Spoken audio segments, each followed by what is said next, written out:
नमस्कार दोस्तों, हमारे YouTube चैनल में एक बार फिर आपका स्वागत है। आज मैं आपके लिए आरआरबी एनटीपीसी का जो 2017 का सीबीटी 2 हुआ था उसका पेपर लेके आया हूं। तो आज के पेपर में हम बात करेंगे 18 जनवरी 2017 के पहली शिफ्ट के पेपर पे। तो इसमें हम आज मैथ के क्वेश्चन सॉल्व करेंगे, जो क्वेश्चन मैथ के पूछे गए थे। इसके बाद हम अगला जो वीडियो लेकर आएंगे उसमें हम रीजनिंग पर बात करेंगे। तो आज हम करेंगे मैथ के पेपर सॉल्व, जो कि बहुत इंपॉर्टेंट हैं। तो चलिए स्टार्ट करते हैं।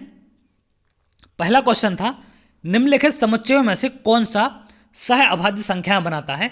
तो आपको यहाँ से क्वेश्चन की क्वालिटी थोड़ी सी कम दिख रही होगी, तो आप वीडियो क्वालिटी को हल्का सा बढ़ा लें, क्योंकि क्वेश्चन क्वालिटी इससे ज़्यादा बेहतर नहीं मिल पा रही थी और उसको स्क्रीनशॉट लेने में या क्वेश्चन को वहाँ से सिलेक्ट करने में थोड़ी क्वालिटी और कम हो रही थी।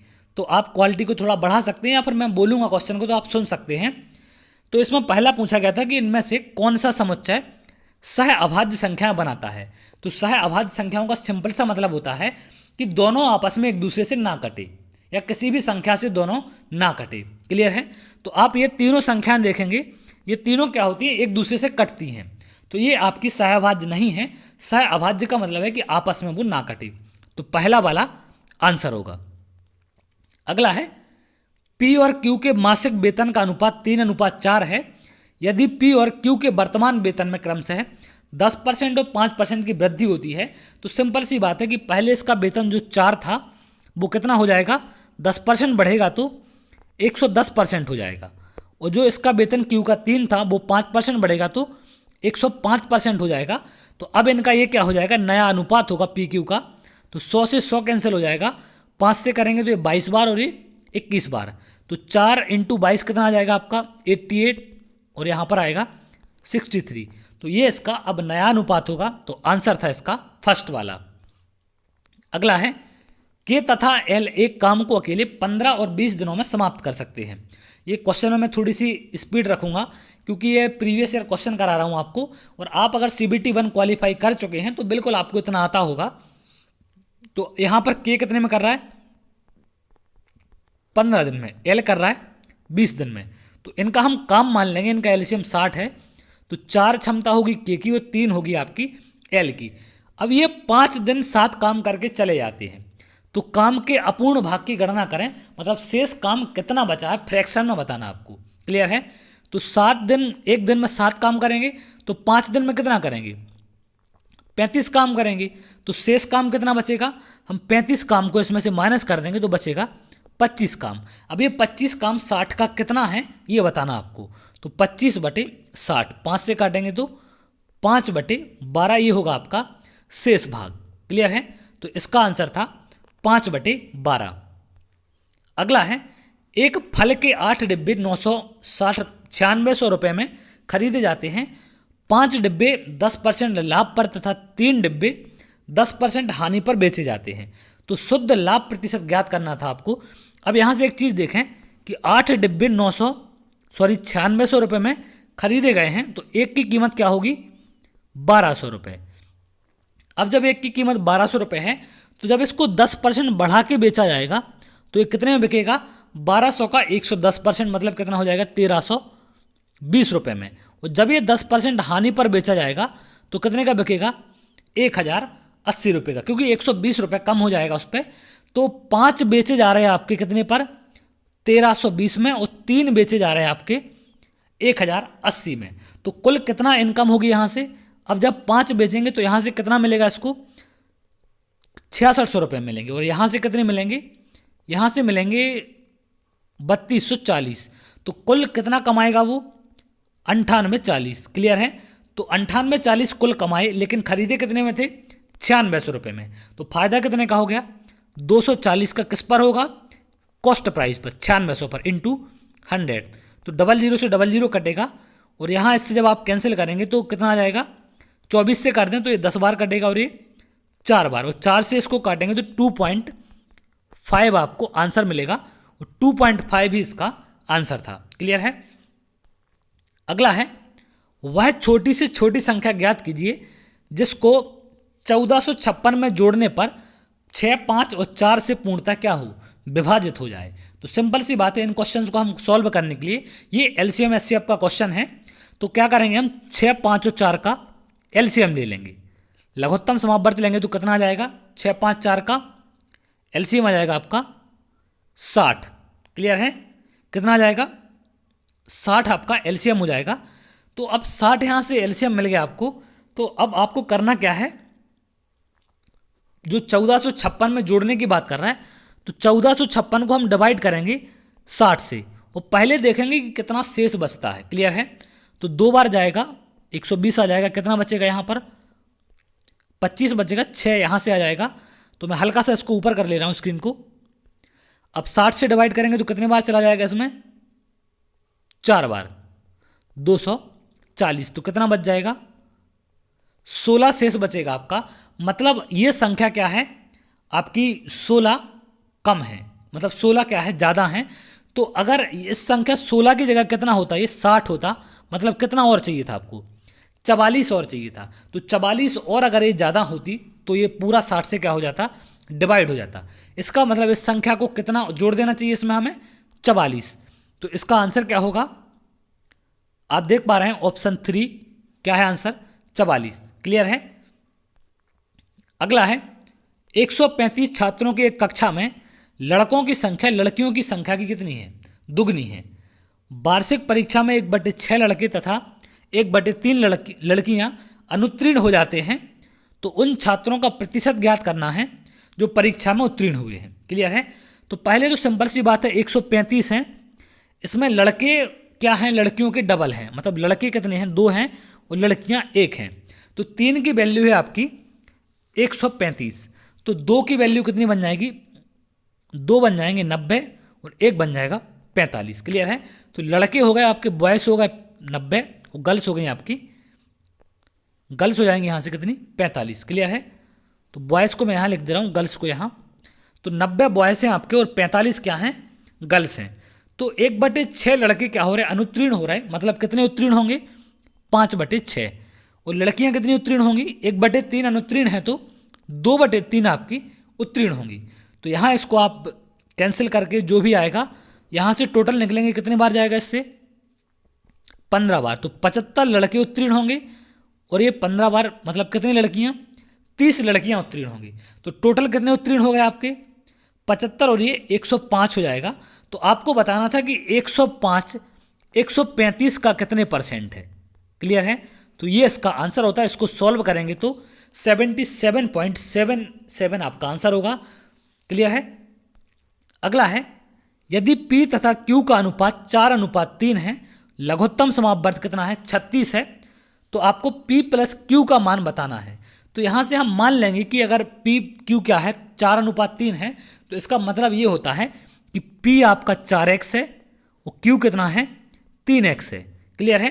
तो इनका एलसीएम क्या होगा, अब देखिए 4 और 3 तो कॉमन नहीं है तो सेम लिखेंगे, और x दोनों में कॉमन है तो x ये बराबर है 36 के।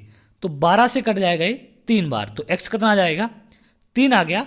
तो P कितना मिल जाएगा आपको, 12, और Q कितना मिल जाएगा आपको, 9। तो 12 + 9 कितना हो जाएगा, 21। तो इसका आंसर था 21। क्लियर है।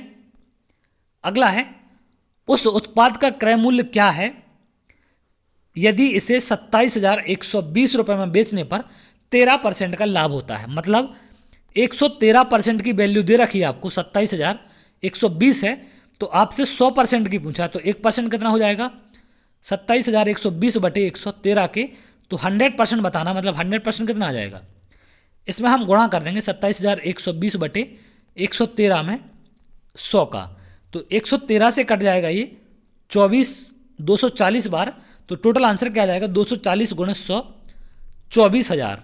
क्लियर है। तो इसका आंसर था 24,000। अगला पूछा गया था, एक जमा राशि पर 2 वर्ष में 10% वार्षिक साधारण ब्याज की दर से मिलने वाला ब्याज 4,000 है। यदि ब्याज वार्षिक आधार पर चक्रवृद्धि रूप से संयोजित हो तो ब्याज की धनराशि में कितनी वृद्धि होगी। मतलब सिंपल सा क्वेश्चन ये कहना चाह रहा है आपसे कि अगर 2 साल का 10% से साधारण ब्याज 4,000 मिलता है, तो साधारण ब्याज की जगह अगर हम चक्रवृद्धि ब्याज लगाते तो कितना और ज़्यादा मिलता। तो आप जानते हैं कि 2 साल का साधारण ब्याज 4,000 है, मतलब हर साल कितना मिलेगा उसको, 2,000 रुपये। क्लियर है। 10% दर है तो हर साल 2,000 मिलेगा। बस चक्रवृद्धि ब्याज में होगा क्या कि ब्याज पर ब्याज मिल जाएगा 10%, मतलब कितना मिल जाएगा, 200 रुपये और ज़्यादा मिल जाएगा बस। तो यही इसका आंसर था, 200 रुपये। क्लियर है। अगला पूछा गया है, एक वस्तु को 9% लाभ पर बेचने तथा 7% लाभ पर बेचने से विक्रय मूल्य में 190 रुपये का अंतर आता है। तो क्रय मूल्य बताना था। तो आप जानते हैं कि 9% और 7% में बेच रहे हैं, 190 रुपये का अंतर आ रहा है। मतलब क्या है, इन दोनों का डिफरेंस है 190 रुपये। तो 2% हो जाएगा आपका 190 के बराबर। तो आप 190 रुपये के बराबर, तो आपसे पूछ रहा है 100% की वैल्यू। कॉस्ट प्राइस हमेशा 100% होगा। तो दोनों तरफ आप क्या करेंगे, इंटू 50। तो कितना आ जाएगा ये, 9,500 रुपये। तो इसका आंसर होगा सेकंड वाला। अगला पूछा गया है, बहुत अच्छा क्वेश्चन था ये, टाइम एंड वर्क से पूछा गया है। 10 पुरुष तथा 5 महिलाएं एक काम को 60 दिन में कर सकती हैं। तो 10 पुरुष तथा 5 महिलाएं कितने में कर सकती हैं, 60 दिन में। तो ये क्या है, इनका काम बन जाएगा। यदि एक पुरुष 2 महिलाओं के का कार्य करता है, मतलब जो एक पुरुष है वो कितने का काम करता है, 2 महिलाओं का। तो एक पुरुष बराबर है 2 महिलाओं के। तो पुरुष अपॉन महिला कितना हो जाएगा, 2/1। ये क्या है, इनकी क्षमता है। क्लियर है, 2/1 क्या है, इनकी क्षमता है। तो यहाँ से क्या निकाल लेंगे हम, काम निकाल लेंगे। मतलब 10 × 2 प्लस 5 × 1 इंटू 60। तो काम कितना आ जाएगा, 20 + 5 × 60। ये आपका टोटल काम है। लेकिन हमसे क्या बोल रहा है कि 5 पुरुष तथा 20 महिलाएं उस काम के आधे भाग को, मतलब किसको, जो ये काम है इसका आधा भाग कितना होगा, 25 × 30। ये होगा इसका आधा भाग। क्लियर है, 25 × 60 पूरा है, तो आधा बटे 2 कर देंगे। तो 25 × 30 क्या हो जाएगा, आधा काम हो जाएगा। अब ये किससे कराना आपको, 5 पुरुष और 20 महिला से। तो एक पुरुष 2 महिला के बराबर है। तो हम 5 पुरुष को कितना लिख सकते हैं, 10 महिला। तो 10 महिला प्लस 20 महिला, बात वही है। मतलब इस काम को आपको 30 महिलाओं से कराना है। तो 30 महिलाएं कितने में करेंगे हम, बटे डिवाइड कर देंगे 30 से। तो 30 से 30 कैंसिल होगा, 25 इसका आंसर हो जाएगा। क्लियर है, तो पहला वाला इसका आंसर था। अगला पूछा गया है, अगला क्वेश्चन थोड़ा सा डिस्टर्ब लग रहा है। तो इसमें क्वेश्चन आप देख लें क्या है, अब एग्जैक्ट समझ नहीं आ रहा है। इसमें इंग्लिश में अगर क्वेश्चन देखें तो आपको समझ आएगा। 15% can complete a work in 16 days. मतलब 15 आदमी कितने में कर रहा है, 60 दिन में कर रहा है। If the number of person is increased by 5, how many days will the work get completed earlier. मतलब कितने दिन पहले काम खत्म हो जाएगा, ये बताना है। क्वेश्चन ये है कि अगर 15 लोग 60 दिन में एक काम को करते हैं, तो यदि 5 लोग और बढ़ा दिए जाएं तो काम कितने दिन पहले खत्म हो जाएगा। क्लियर है, तो आपने एक फॉर्मूला देखा होगा, M1D1 बराबर M2D2। क्लियर है, तो पहले 15 लोग थे तब काम 60 दिन में होता था। अब 5 लोग और बढ़ गए, मतलब कितने हो गए, 15 + 5। तो अब काम कितने में होगा, D2 दिन में। तो 20 से कट जाएगा ये 3 बार, तो कितने बार हो जाएगा, 45 दिन में अब काम खत्म हो जाएगा। मतलब कितने दिन पहले हो रहा है, पहले हो रहा था 60 दिन में, अब हो रहा है 45 दिन में। तो 15 दिन पहले आपका काम खत्म हो जाएगा। 15 ही इसका आंसर था। अगला पूछा गया, 2 वर्ष के लिए 20% की वार्षिक चक्रवृद्धि ब्याज पर P रुपये उधार लेता है। ब्याज की देय राशि कितनी है, 5280 रुपये थी। तो P का मान बताना है। मतलब 2 वर्ष का चक्रवृद्धि ब्याज दे रखा है, 5220 रुपये है। तो 20% का मतलब क्या होता है, 1/5। तो हम 25 को क्या मान लेंगे, प्रिंसिपल मान लेंगे, मूलधन मान लेंगे। तो पहले साल का ब्याज 5 होगा, दूसरे साल का कितना होगा, इस पर 5 होगा, और 5 पर भी 20% 1 होगा। तो टोटल कितना, 11 की वैल्यू आपको दे रखी है, कितनी है, 5280 है। तो 1 की वैल्यू कितनी हो जाएगी, यहाँ से इसको सॉल्व करें तो 1 की वैल्यू आ जाएगी आपकी, 11 से इसको डिवाइड कर दें, 480। तो 480 1 की वैल्यू, हम प्रिंसिपल है आपका 25। तो 480 1 के बराबर है, तो 25 कितने के बराबर होगा, इसमें हम इंटू कर देंगे 480 का। तो कितना आ जाएगा ये, 12000। तो 12000 इसका क्या था, प्रिंसिपल था। अगला है, अच्छा क्वेश्चन आया था एक, 2 पैंट 4 शर्ट के एक सेट या 1 पैंट 6 शर्ट के एक सेट का क्रय मूल्य 5600 रुपये है। तो या तो आप 2 पैंट खरीद लें और 4 शर्ट खरीद लें, या फिर आप क्या करें, 1 पैंट खरीद लें और 6 शर्ट खरीद लें। क्लियर है, तो दोनों कंडीशन में क्या है, उनका रेट क्या है, क्रय मूल्य क्या है, 5600 है। तो एक दुकानदार इन्हें अलग अलग बेचने का निर्णय करता है। इससे 10 शर्ट कितने में बेच रहा है वो, 6000 रुपये में बेची। तो प्रति शर्ट लाभ या हानि की राशि ज्ञात करना आपको कि हर शर्ट पर कितने रुपए का लाभ होगा या कितने रुपए की उसको हानि होगी। तो ये बहुत अच्छा क्वेश्चन था, एक यूनिक सा क्वेश्चन था।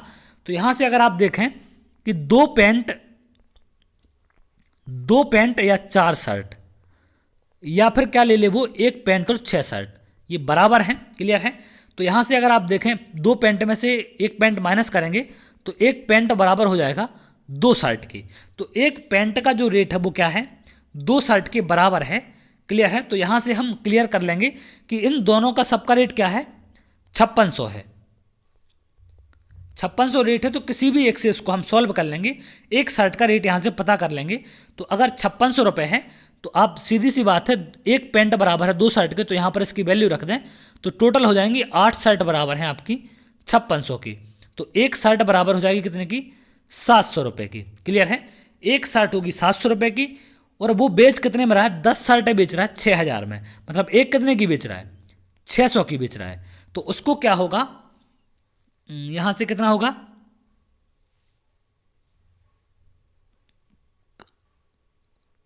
700 रुपये की हो रहा है। तो लाभ होगा या हानि ये बताना, थोड़ी कैलकुलेशन मिस्टेक हो गई इसमें, एक मिनट,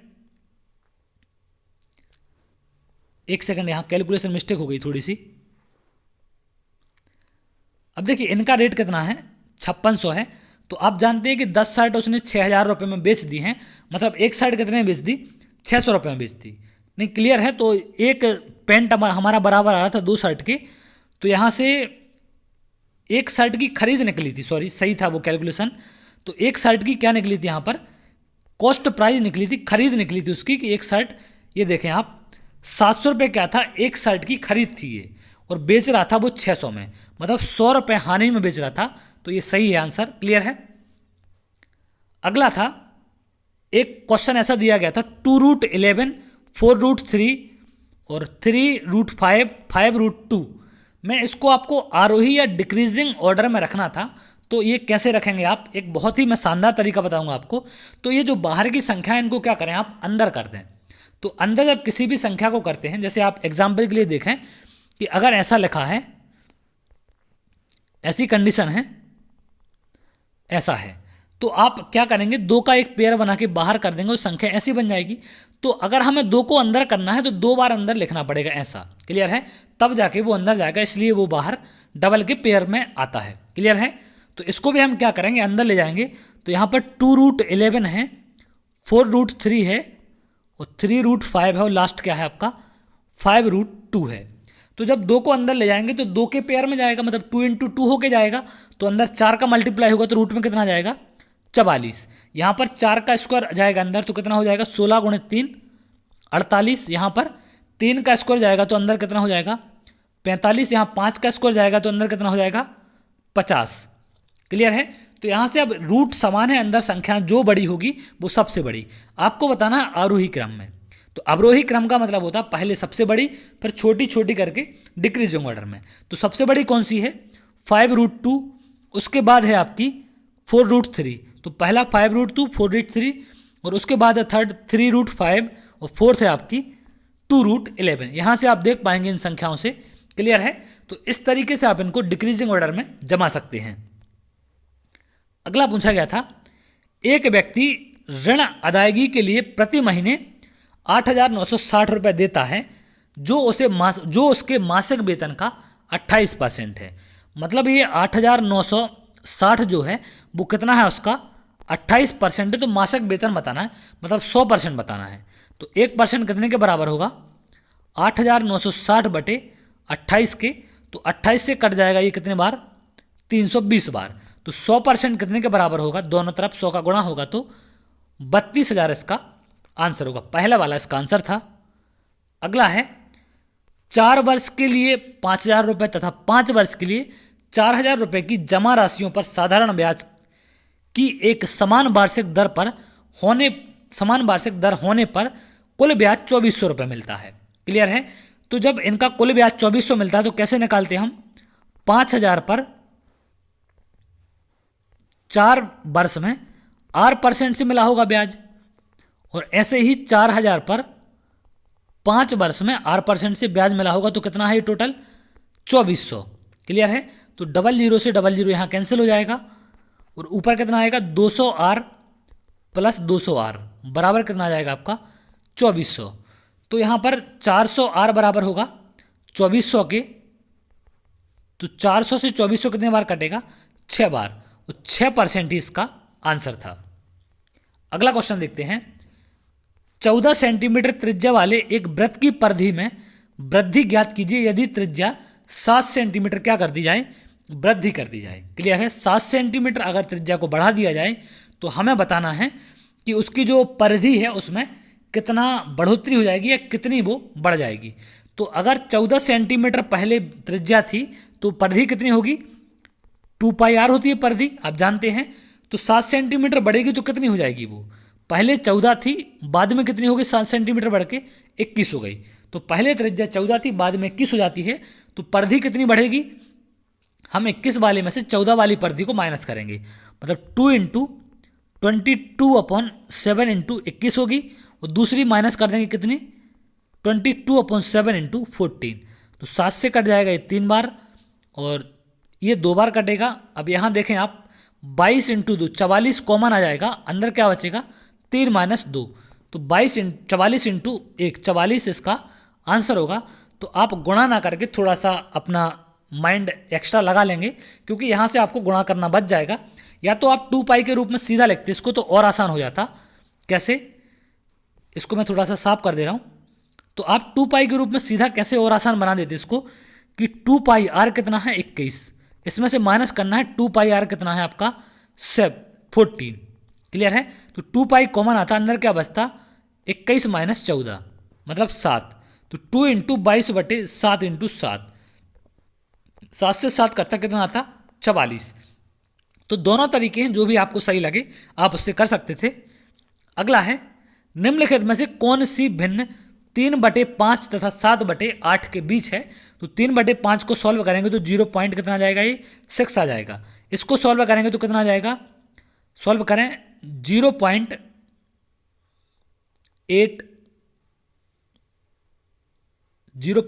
कितना आ जाएगा? ये पूरा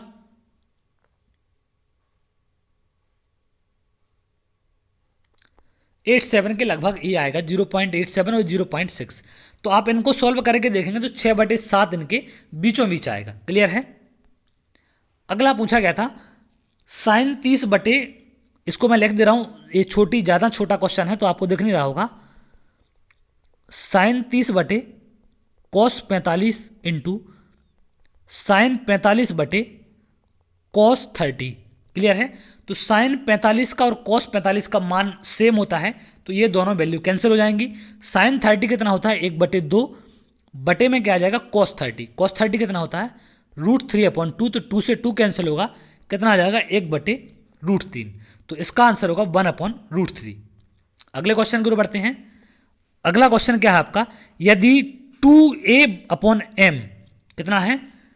2a/m प्लस b/n बराबर कितने के है? 2 के हैं। और दूसरी कंडीशन है a/m - b/n बराबर 4। तो हमें बताना वैल्यू किसकी है? a तथा b का मान बताना है, क्या होगा। तो यहाँ से देखिए एक तरीका आप ये लगा सकते हैं कि a/m या b/n की वैल्यू निकाल लें। तो b/n यहाँ से क्या हो जाएगा? b/n हो जाएगा आपका a/m - 4। क्लियर है? तो b/n की वैल्यू आप यहाँ पुट कर देंगे तो कितना आ जाएगा? 2a/m प्लस a/m - 4 बराबर 2। तो -4 यहाँ जाके 6 बन जाएगा, और ये एलसीएम आएगा m, ऊपर कितना हो जाएगा? 3a। क्लियर है? तो 3 से ये कटेगा 2 बार, a कितना आ जाएगा? 2m।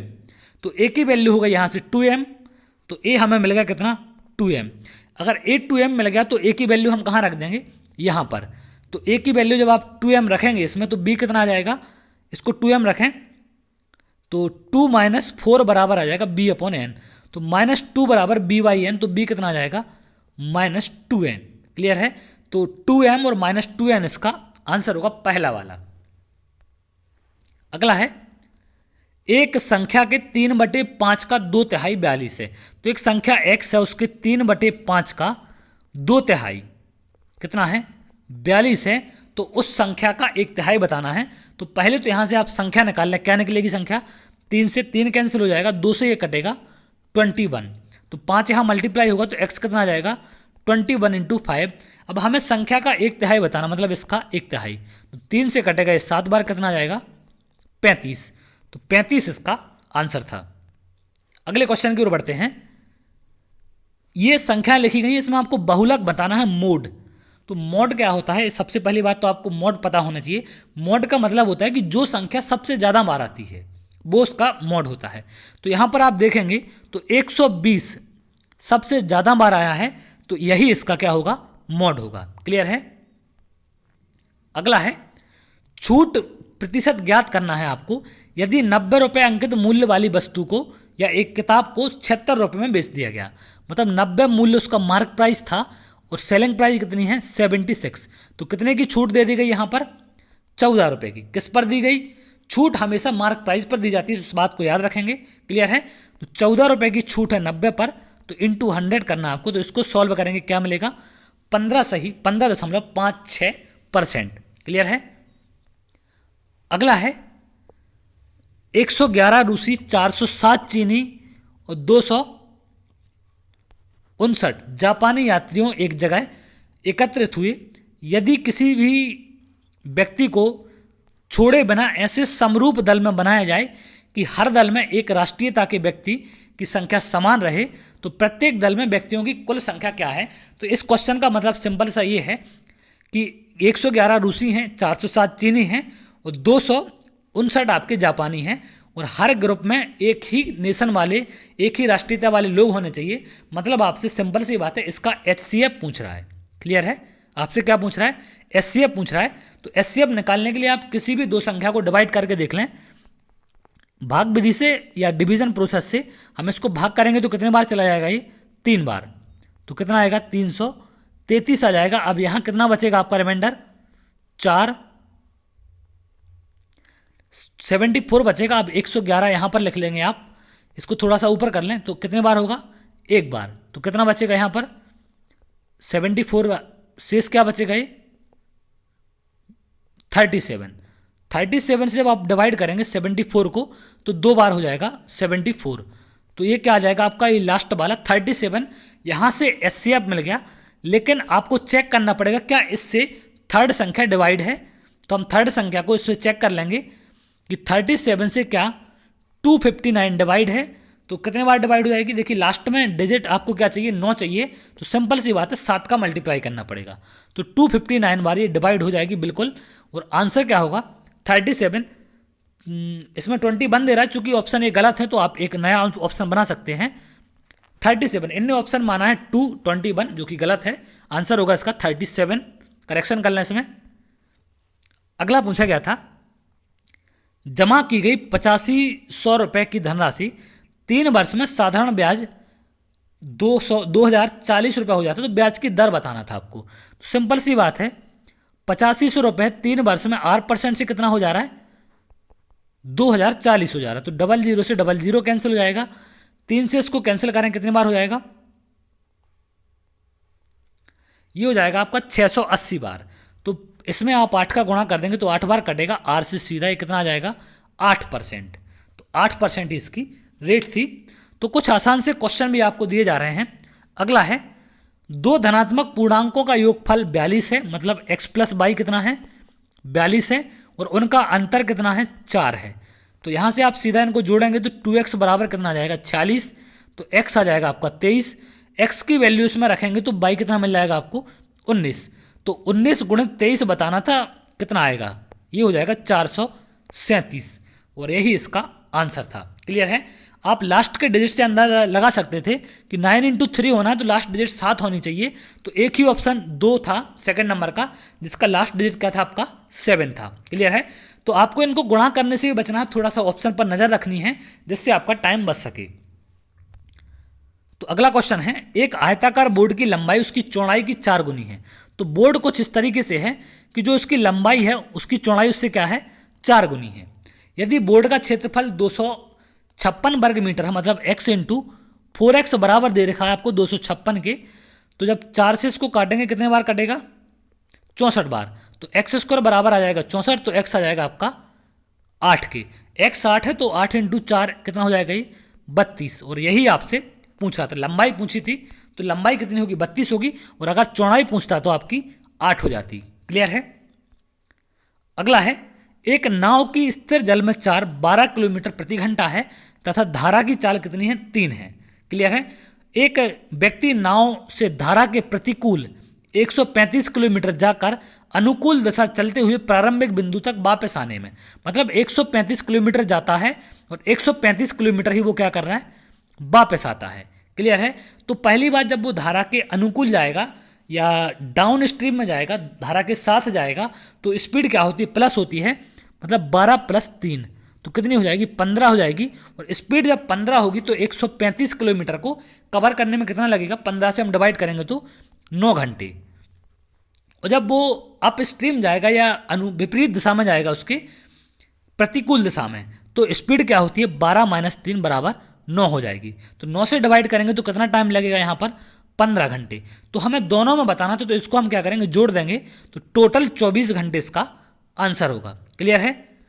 अगला क्वेश्चन है, ये क्वेश्चन थोड़ा सा डिस्टर्ब लग रहा है, समझ नहीं आ रहा। इंग्लिश में देख सकते हो, ऊपर इंग्लिश में लिखा है, find the area of a triangle whose side are 5, 12, 13। तो आप साइड क्या दे रखी है? 5, 12 और 13। तो यहाँ से आप अंदाजा लगा सकते हैं कि ये क्या है? एक ट्रिपलेट है। क्लियर है? ये क्या है? एक राइट एंगल ट्रायंगल का ट्रिपलेट है। तो 13, 12, 5 इसको ले सकते हैं। तो इसका हमें क्षेत्रफल बताना था, तो क्या होता है? 1/2 बेस इंटू हाइपोटेन्यूज, वो परपेंडिकुलर, 5 इंटू 12। तो 2 से कटेगा 6 बार और कितना आ जाएगा? ये 30। तो ये इसका आंसर था। अगले क्वेश्चन की ओर बढ़ते हैं। यदि m की चाल कार w की चाल से दुगनी है, m की चाल कितनी है? दुगनी है w की चाल से। और यदि कार m 2 घंटे 30 मिनट में 20 किलोमीटर जाती है, मतलब 2.5 घंटे में 20 किलोमीटर जाती है, तो हम उसकी क्या बता सकते हैं? यहाँ से चाल क्या होगी? ये किसकी चाल है? m की। 120 किलोमीटर जा रही है 2.5 घंटे में। 2.5 घंटे का मतलब कितना होता है? 2/2। तो इसको सॉल्व करेंगे तो कितना आ जाएगा? ये 120/5 इंटू 2 ऊपर हो जाएगा, तो 5 से कटेगा ये 48 आ जाएगी। तो m की चाल कितनी आ गई आपकी? 48 है। और आप जानते हैं कि m की चाल w की चाल से दुगनी है। ये जो चाल क्या है? डबल है w की चाल से। तो w की कितनी हो जाएगी? इससे आधी। तो 24 इसका आंसर था, क्योंकि आपसे w की चाल पूछी गई है। क्लियर है? तो ये थे जो आरआरबी एनटीपीसी में जो क्वेश्चन पूछे गए थे आपके CBT 2 में 18 जनवरी की पहली शिफ्ट में। तो आप देख सकते हैं इनका एक बेहतरीन सॉल्यूशन है। तो पहले आप इनको खुद से सॉल्व करने की कोशिश करें, उसके बाद मैंने आपको बताया है। तो मैंने इनको बेसिक से नहीं बताया आपको, जैसा डिटेल में बताते हैं, क्योंकि आप आरआरबी CBT 2 का क्वेश्चन पेपर देख रहे हैं, तो इतना तो आप पढ़ चुके हैं। अगर आप CBT 1 क्वालिफाई करके आए हैं तो बिल्कुल आपको इतना आता होगा। तो चलिए, अगर वीडियो अच्छा लगा हो तो वीडियो को लाइक कर लें और चैनल को सब्सक्राइब जरूर कर लें, जिससे आगे आने वाले और भी आपको क्वेश्चन पेपर मिल सकें। तो चलिए, बहुत जल्द अगले पेपर में मिलेंगे। तब के लिए बहुत बहुत धन्यवाद।